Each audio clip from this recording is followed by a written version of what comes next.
السلام علیکم عزیز اسکالرس. ہمارا آج کا موضوع ہے نفسیاتی لسانیات. نفسیات کا تعلق شعور، تحت الشعور اور لا شعور سے ہوتا ہے. مانوی تغیرات کی توجیہ کے لیے رجحان، میلان اور ذہنی کیفیت کے لوازم عام طور پر نفسیات کے پیش نظر ہوتے ہیں.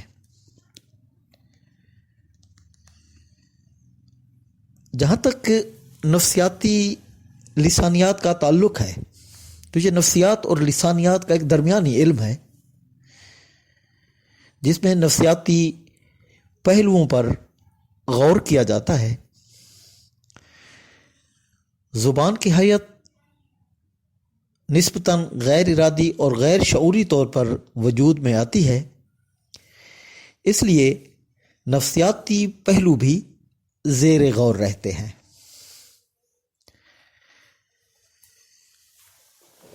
اس حوالے سے دیکھا جائے تو دو نظریات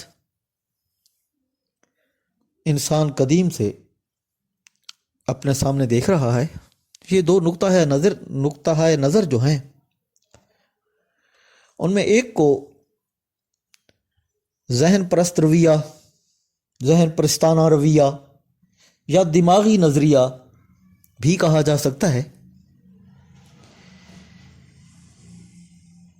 اس نظریے کے حوالے سے جرمن ماہر لسانیات اور سیاستدان ہیمبولٹ،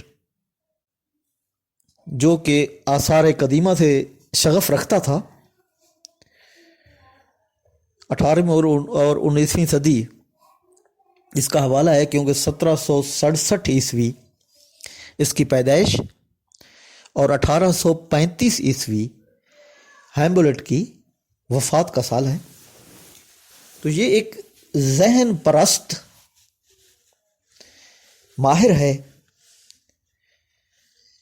اس کے مطابق انسانی افعال ذہن کی تقلید کرتے ہیں، یعنی شعور، اصول زیست یا روح کے حوالے زیادہ سامنے آتے ہیں. عالمی تاریخ جو ہے اس کو روحانی قوت کے اعمال یا ماورائی انداز سے سامنے لایا جا سکتا ہے. جبکہ دوسرا نقطہ نظر جو ہے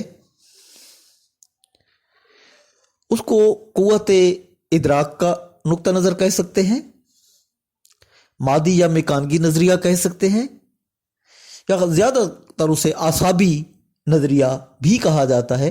یعنی ایک دماغی نظریہ اور دوسرا اعصابی نظریہ. اعصابی نظریہ کو کہیں کسی نہ کسی حوالے سے جسمانی نظریہ بھی کہتے ہیں.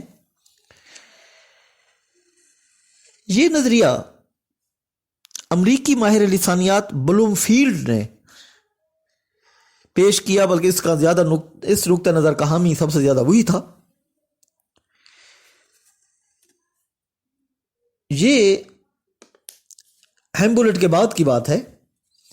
اس کی بلوم فیلڈ کی تاریخ پیدائش 1877 ہے، جبکہ 1949 اس کی تاریخ وفات ہے. اس کے مطابق لسانیات جو ہے یہ انسانی سوچ کا نتیجہ ہے. اس اعصابی نظام کو کس طرح تحریک دی جائے کہ زبان کا حوالہ سامنے آئے، اسی طرح یہ بھی کہ حواس ان پر عمل کرتے ہیں. گویا یہ ذہن پرستانہ جو نظریہ ہے اور یہ اعصابی نظریہ ہے، مادی یا میکانیکی نظریہ جسے بھی کہہ سکتے ہیں، اس میں بہت کم فرق ضرور موجود ہے.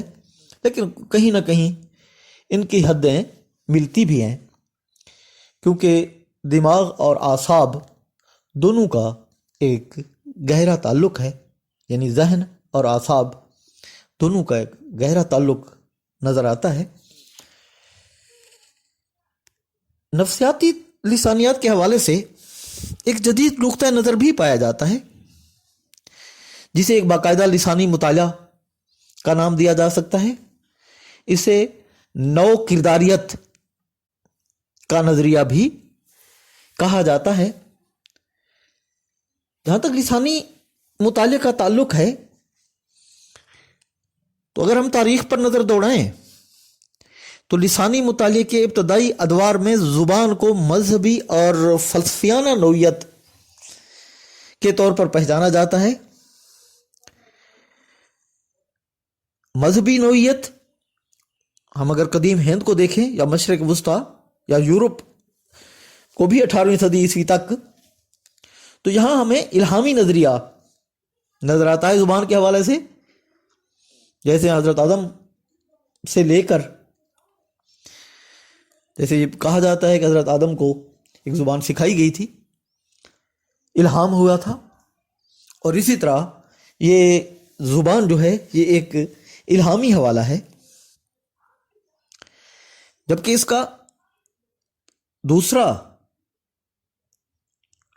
حوالہ یا دوسری نوعیت وہ فلسفیانہ نوعیت ہے۔ اسے اختراعی نظریہ بھی کہہ سکتے ہیں زبان کا، ابتدائی الہامی نظریے کے مقابلے میں۔ اختراعی نظریہ میں یہ ہے کہ مصر اور یونان نے خاص طور پر اسے سامنے لانے کی کوشش کی کہ زبان جو ہے وہ انسان کی اپنی اختراع ہے، وہ ارادتاً اسے تشکیل دیتا ہے، اور یہ ایک تہذیبی ورثہ ہے۔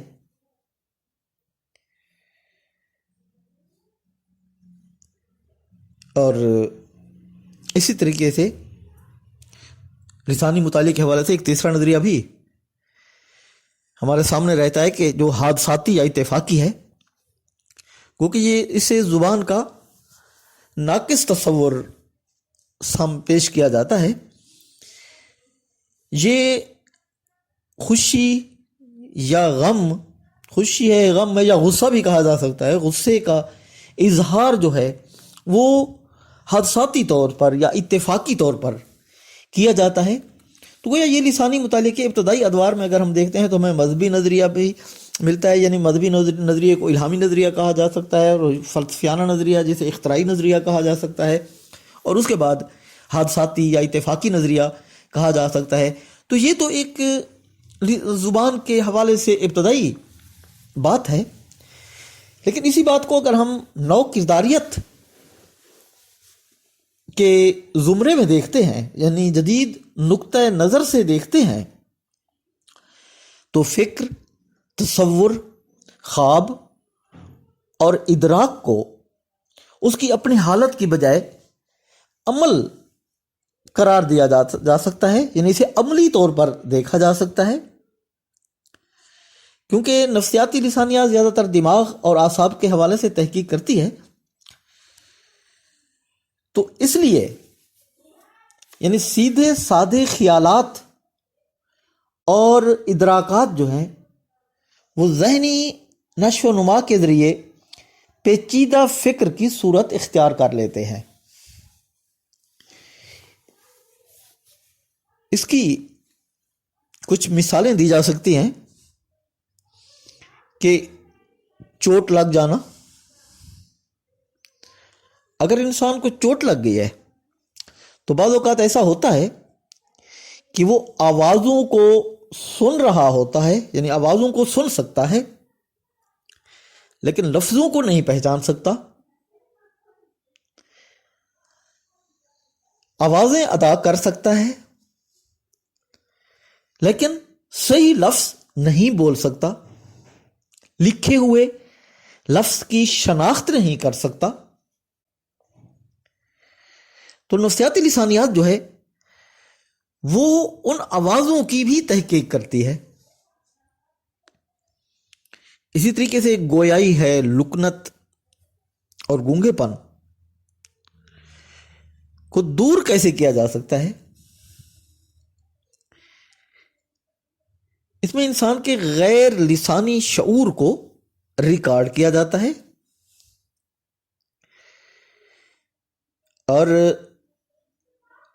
لکنت یا گونگا پن یا گویائی کا اگر مسئلہ ہے تو بالعموم ان کا اطلاق چھوٹے بچوں پر ہو سکتا ہے، یعنی جن کا یہ مسئلہ بچپن سے ہو، تو ان کو نفسیاتی لسانیات کے ذریعے حل کیا جا سکتا ہے، یعنی غیر شعوری اپنا غیر لسانی شعور کو ریکارڈ کیا جا سکتا ہے۔ یہاں یہ دیکھا جاتا ہے جب بچوں پر اس کا اطلاق ہوتا ہے کہ بچے نے کس عمر میں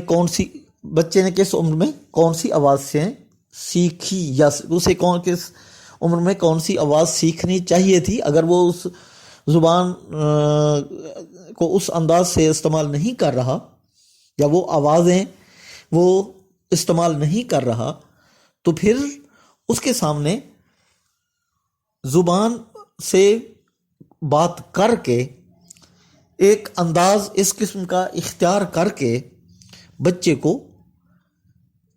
آوازیں سکھانے کی کوشش کی جاتی ہے۔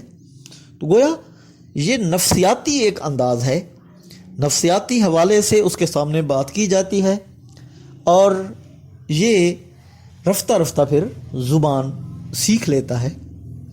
ایک خاص انداز ہے اس کا، یعنی ایک نفسیاتی علاج سمجھ لیں۔ نفسیاتی لسانیات ناقص گویائی والے اشخاص کے مطالعے کے لیے مفید ہے۔ یعنی ایک تو بچوں پر اطلاق ہو رہا ہے کہ بچے نے جس عمر میں جتنی زبان سیکھنی تھی، جو آوازیں اس نے استعمال کرنی تھیں، اگر وہ نہیں کر رہا تو اس کو کس انداز سے سکھایا جائے۔ دوسری بات یہ کہ اگر کوئی شخص بھی ہے، اس کی گویائی متاثر ہوئی ہے، ناقص ہے، تو ان کو بولنے کے حوالے سے کیسے سامنے لایا جائے۔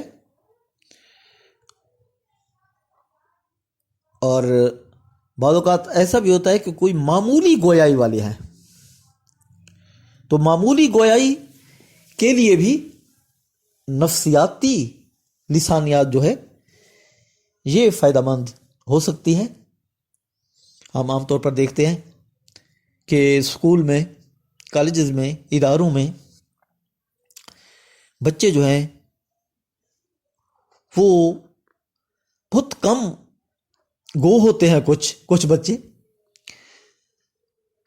لیکن وہی بچے اگر انہیں اسٹیج پر بلایا جائے تو پہلے جن کی ٹانگیں کانپ رہی ہوتی ہیں، تو کچھ عرصے کے بعد وہی بچے صحیح معنوں میں تقریر بھی کر رہے ہوتے ہیں، اور وہ ایک اچھے انداز سے گویائی ان کی جو ہے وہ سامنے آتی ہے۔ اگر انسان کو زبان پر وافر قدرت نہیں ہوتی تو شخصیت اس کی متاثر ہوتی ہے۔ تو وافر قدرت ہونا، انسان کی زبان کا ساتھ دینا، یعنی زبان کا انسان کے ساتھ دینا، یہ ایک اہم حوالہ ہے۔ تو اس کے لیے معمولی گویائی کو بہتر سے بہتر کیا جا سکتا ہے۔ بعضوں کا زبان ہے یا بولی ہے، اس کی تحقیر ہو رہی ہے۔ ایک شخص اپنی مادری زبان بولنے سے کترا رہا ہوتا ہے، وہ اگر اس سے بات کرنا چاہتا ہے تو اس زبان میں بات کرنا چاہتا ہے جو دوسرا بات کر رہا ہے، لیکن دوسرا شخص ایسا ہے جو اپنی زبان میں بات کر رہا ہے، وہ بالکل نہیں کترا رہا، وہ اچھے انداز سے بات کر رہا ہے۔ تو گویا وہ اپنی زبان کی تحقیر بھی کر رہا ہوتا ہے۔ تو اس طرح اگر زبان کی تحقیر کی جائے یا اسے پھلنے پھولنے نہ دیا جائے تو نفسیاتی رد عمل پورے معاشرے کے لیے مسائل پیدا کر سکتا ہے۔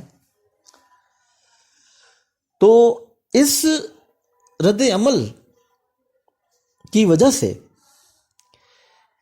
ہمیں نفسیاتی اس کا اگر علاج ہے تو وہ نفسیاتی لسانیات ہے، یعنی زبان کے حوالے سے اس کے سامنے بات کرنا تاکہ وہ اپنے اندر، اس کے اندر اگر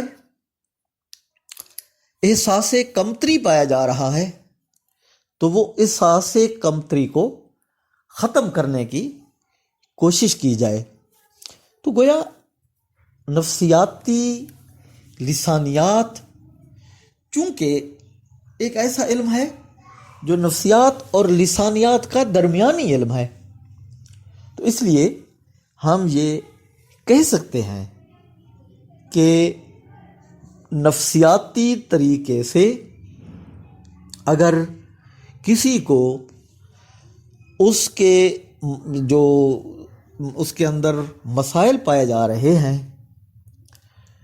اس کی ذہنی کیفیت یا ان کے رجحان کا کوئی مسئلہ پیدا ہو رہا ہے، تو اس کو حل کرنا یہ نفسیاتی لسانیات کا کام ہے۔ اور نفسیاتی لسانیات کے جدید نقطہ نظر کے باعث یہ مسائل جو ہیں ان کو حل کیا جا سکتا ہے، جو نفسیات کے باعث کسی کے نفسیات کے باعث کسی کی گویائی پر اثر کر رہے ہیں،